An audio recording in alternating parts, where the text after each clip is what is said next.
Welcome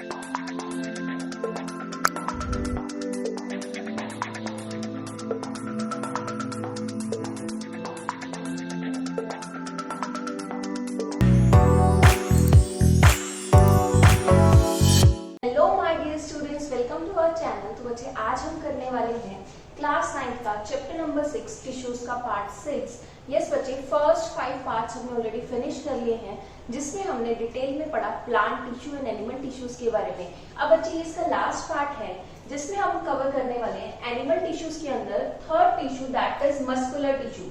yes बच्चे, पहले दो टिश्यूज हम ऑलरेडी कवर कर चुके हैं, epithelial tissue and connective tissue. अगर आपने वो वीडियोस नहीं देखी तो पहले आप उनको जाकर कंप्लीट कीजिए। उसके बाद बच्चे हम स्टार्ट करने वाले हैं मस्कुलर टिश्यू। बट उससे पहले आपसे एक रिक्वेस्ट है कि अगर आप बच्चे कोई भी वीडियो स्टार्ट करते हैं तो प्लीज उसे एंड तक जरूर देखिए, और साथ ही साथ बच्चे नोट्स बनाते हुए चलिए, सो दैट आपका पूरा का पूरा चैप्टर डिटेल में अच्छे से कवर हो जाए। चलिए स्टार्ट करते हैं।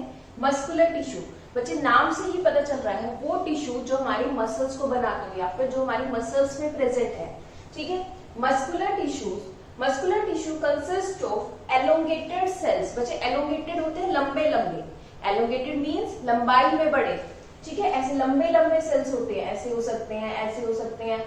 These consist of elongated cells, ठीक है, कॉल्ड मसल फाइबर्स। इन एलोंगेटेड सेल्स को क्या कहा जाता है? Muscle fibres. This tissue is responsible for movement in our body. बच्चे ये टिश्यू आपको पता है, मसल में जो टिश्यू है, मसल का मेन काम क्या होता है? हमारी बॉडी में मूवमेंट कॉज करना। तो मस्कुलर टिश्यू का बच्चे मेन काम क्या है? मूवमेंट करना हमारी बॉडी में। अब इस मूवमेंट के लिए बच्चे इस मसल सेल्स में, इस मसल टिश्यू में special kinds of cells present होते हैं।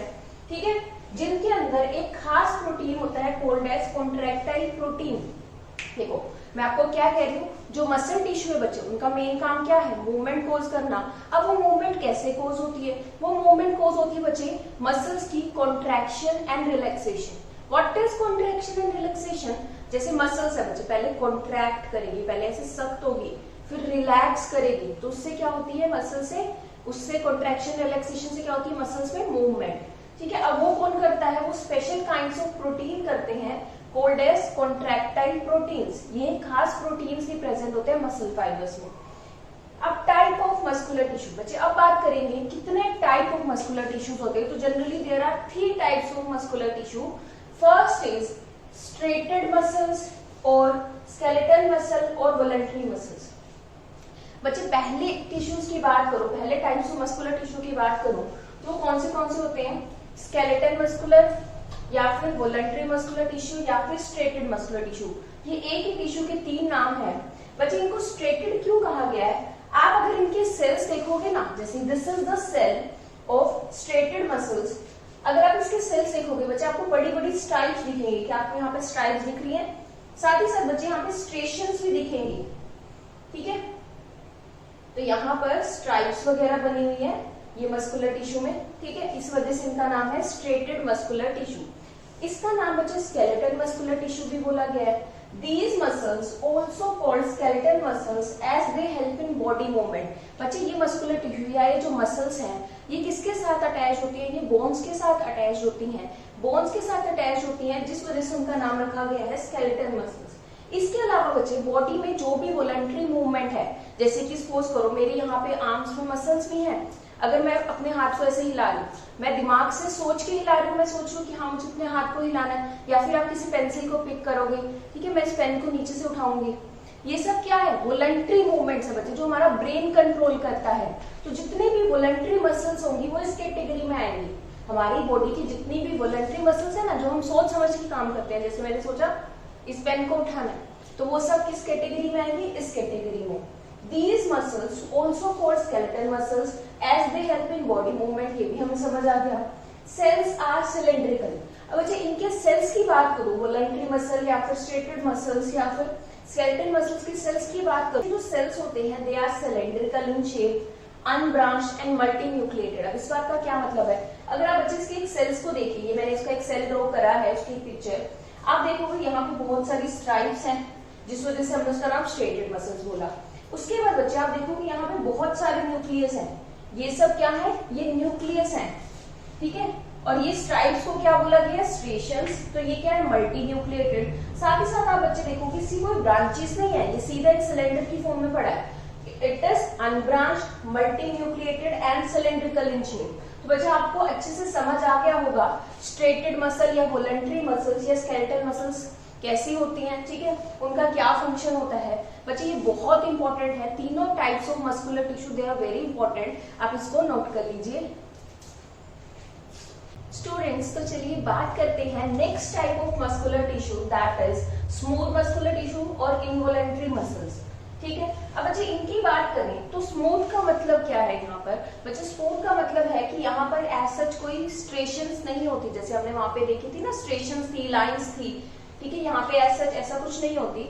साथ ही साथ बच्चे इन्हें इनवॉलंटरी मसल क्यों कहा गया है, क्योंकि बच्चे जो पहले वाले टिश्यूज हमने, जो पहले वाले मसल्स हमने पढ़े थे, उसमें मैंने आपको बताया था कि वो वही मूवमेंट करते हैं जो हमारा ब्रेन उन्हें कहता है। जैसे कि अगर उन्होंने पेन उठाना है तो ऐसी मूवमेंट्स को वॉलंटरी मूवमेंट्स कहा जाता है। बट बच्चे ऐसे मूवमेंट्स जो हमारे कंट्रोल में नहीं होती, जो हमारे बिना ब्रेन के एक्शन की होती हैं, उनको बोला जाता है इनवॉलंटरी मूवमेंट। जैसे आपको पता है ब्लिंकिंग ऑफ आई, वो अपने आप होता है, आप उसको कंट्रोल तो नहीं करते, ठीक है। साथ ही साथ बच्चे अगर मैं बात करूं आपकी डाइजेस्टिव मसल्स, जो आपके पेट में, जो आपके स्टमक में डाइजेशन होता है, वो खुद से होता है, आप उसको कंट्रोल नहीं करते। तो बच्चे ये सब जो मूवमेंट्स होती हैं वो कौन करती हैं, इनवॉलंटरी मसल्स या फिर smooth muscles. They are found in the iris of the eye, बच्चे हमारे आइरिस के अंदर फाउंड होती हैं, ठीक है, आई के आइरिस में, in ureters and in bronchi of the lungs. बच्चे कहाँ मिलती है, ब्रोंकाई ऑफ द लंग्स। बच्चे लंग्स के अंदर ब्रांचेस होती हैं जिन्हें बोला जाता है ब्रोंकाई। उसके बाद बच्चे यूरेटस, यूरेटस आपको पता है कि किडनीज वाले पार्ट में होती है, एक्सक्रीशन में हेल्प करती है, तो ये वहां मिलती है, आइरिस ऑफ द आई में मिलती है। मतलब बच्चे बॉडी के अंदर जहां पर भी इनवॉलंटरी मूवमेंट होगी, इंटेस्टाइनल वॉल्स के अंदर भी मिलती हैं इनवॉलंटरी मसल। तो जहां पर भी इनवॉलंटरी मूवमेंट होगी जो हमारे कंट्रोल में नहीं है, वहां पर कौन सी मसल्स होंगी, इनवॉलंटरी मसल्स या फिर स्मूथ मसल्स। अब बच्चे इनकी शेप की बात करूं तो इनके जो सेल्स होते हैं, सेल्स आर लॉन्ग, इनके जो सेल्स होते हैं बच्चे लंबे होते हैं, ठीक है। स्पिंडल शेप, बच्चे ऐसी शेप होती है स्पिंडल शेप, ये है spindle shape. And possess a single nucleus, बच्चे इसके जो सेल्स होते हैं उन सब में कैसा क्या न्यूक्लियस होता है, सिंगल न्यूक्लियस। हमने जो पहले वाली मसल्स करी थी, जो हमारी वॉलंटरी मसल्स थी बच्चे, उसमें आपको पता है दे आर मल्टी न्यूक्लिएटेड, यहाँ पे क्या है, सिंगल न्यूक्लियस। मैं आपको ये अच्छे से इसलिए बता दूं बच्चे क्योंकि जनरली क्वेश्चंस आ जाते हैं state differences between striated and smooth muscles या फिर इनवॉलंटरी एंड वॉलंटरी मसल्स, तो आपको पता होना चाहिए। इसके बाद बच्चे आते हैं थर्ड कैटेगरी ऑफ मसल्स या फिर मस्कुलर टिश्यू, कार्डियक मसल्स और involuntary muscles of the heart. अब बच्चे ये मसल जो है ये स्पेसिफिकली हमारे हार्ट में मिलते हैं, क्योंकि ये कंट्रोल करते हैं हमारी हार्ट बीट। आपको पता है बच्चे जो हमारी हार्ट बीट है वो कैसे होती है, हमारा जो हार्ट है बच्चे कॉन्ट्रैक्ट करता है और रिलैक्स करता है, ठीक है। जब उसने ब्लड को फ्लश आउट करना होता है पूरी बॉडी में, मतलब हमारे ब्लड को भेजना होता है, ऑक्सीजन वाले ब्लड को पूरी बॉडी में भेजना होता है, तो हार्ट बच्चे कॉन्ट्रैक्ट करता है, उसके बाद क्या करता है, उसके बाद रिलैक्स करता है। तो ऐसा ही ऐसी मसल्स कहाँ मिलती है, हमारी हार्ट में। इनको क्या नाम दिया गया है, कार्डियक मसल्स और involuntary muscles of the heart. They help in rhythmic contraction and relaxation of heart. बच्चे rhythmic contraction and relaxation of heart का मतलब है हमारी हार्ट बीट। हमारी हार्ट बीट तभी जनरेट होती है जब हमारा हार्ट जो है रिदमिकली, मतलब बिल्कुल रिदम के साथ ऐसे पहले कॉन्ट्रैक्ट करता है फिर रिलैक्स, कॉन्ट्रैक्ट रिलैक्स, ये चलता ही रहता है प्रोसेस। ये कौन कंट्रोल करता है, involuntary muscles of the heart या फिर इन्हें कार्डियक मसल्स भी बोला गया है। अगर मैं इनकी शेप की बात करूं बच्चे तो they are cylindrical, branch and uninucleated. कैसी होती है बच्चे, ये सिलेंड्रिकल शेप में होती है, इनकी ब्रांचेस होती हैं और ये कैसी होती है, यूनिन्यूक्लिएटेड। आप देख सकते हो यहाँ पे सिंगल सिंगल न्यूक्लियस है एक मसल्स में, ठीक है। तो बच्चे यहाँ पर हमारा मस्कुलर टिश्यू का पार्ट फिनिश हो चुका है, जिसमें हमने डिटेल में पढ़ा वॉलंटरी मसल्स के बारे में, जिनको हमने स्ट्रेटेड मसल्स भी बोला था या फिर स्केलेटल मसल्स भी बोला था, जो हमारे बोन्स के साथ कनेक्टेड थी, जो हमारी बॉडी के वॉलंटरी मूवमेंट्स में हेल्प करी थी। उसके बाद बच्चे हमने बात करी स्मूथ मसल्स के बारे में, जिनको हमने इनवॉलंटरी मसल्स भी बोला।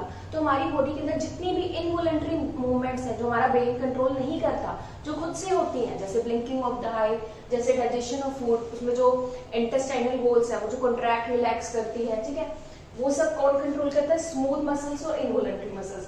थर्ड कैटेगरी बच्चे हमने पढ़ी कार्डियक मसल्स, जो हमारे हार्ट के अंदर प्रेजेंट होती है। तो बच्चे इसके बाद हम करने वाले हैं next category of animal tissue, that is nervous tissue, जो हमारे ब्रेन में मिलता है। तो आप इसको पहले नोट कर लीजिए स्टूडेंट्स। तो चलिए बात करते हैं next category of animal tissue, that is nervous tissue.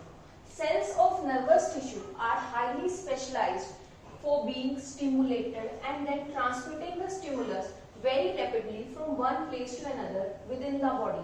अब बच्चे इस बात का क्या मतलब है? अब जो नर्वस टिश्यू है बच्चे, वो कहाँ पे प्रेजेंट होता है? हमारे ब्रेन सेल्स की बात हो रही है, हमारे ब्रेन में प्रेजेंट होता है। बच्चे ब्रेन के जो सेल्स होते हैं, ठीक है, वो किस चीज के लिए बहुत ज्यादा स्पेशलाइज्ड है? स्टिमुलस को कैच करने के लिए। अब स्टिमुलस क्या होता है बच्चे? अगर हमने कोई मैसेज भेजा ब्रेन को, मैंने मैसेज भेजा कि इस पेन को उठाओ, ये कोई ना कोई स्टिमुलस भेजा, तो ब्रेन सेल्स क्या करेंगी? बहुत जल्दी वो स्टिमुलस को कैच करेंगे और ट्रांसमिट करेंगे to the muscles, so that वो स्टिमुलस की जो इंफॉर्मेशन है वो मसल्स तक पहुंच पाए और मसल जो है उसका एक्शन ले पाए।